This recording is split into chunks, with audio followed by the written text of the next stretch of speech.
नरसिंह भत्रा। माननीय बाचस्पति महोदया, मोर निर्वाचन मंडली हूँ झरीगाँ। झरीगाँ रे दुईटा नदी प्रवाहित होउछि।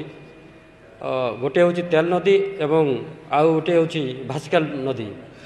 ये तेल नदी रे दीर्घ स्वाधीनता परठारु आज पर्यंत लोके चाषी माने दाबी करके आसुछंती जे सेठी गोटे स्टोरेज व्यवस्था करा जा